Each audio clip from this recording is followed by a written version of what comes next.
Well, as we saw last October at UB, Hillary Clinton can really pack them in the house when she gives a speech. She also gets paid quite handsomely for those college and university addresses.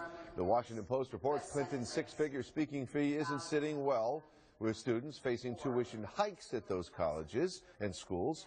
It's also reminding people of her interview gaffe with ABC last month, where she described her and President Clinton as being poor after leaving Washington. We came out of the White House not only dead broke, but in debt.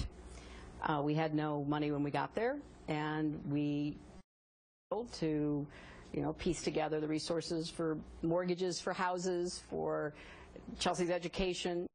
So how much did the former First Lady, former U.S. Senator, former Secretary of State make speaking at UB last fall? The university is not saying in a statement from UB, we get this. Agreements with speakers are maintained by the University of Buffalo Foundation. It's a private nonprofit organization, and these agreements including information about speaking fees and not public information. But here's what Hillary Clinton has been paid for from other university speeches. University of Connecticut, a little over $250,000. UCLA, $300,000. And in October, the University of Nevada, Las Vegas, Clinton is set to make $225,000. So is that in the ballpark of what UB paid for Hillary's speech? Our investigative reporter, Steve Brown, tried to find out for us today. And Steve, what happened when you tried to get this information? Well, we contacted the university, and the university said they're not going to discuss it. They referred us to the University Foundation, and they're not responsive.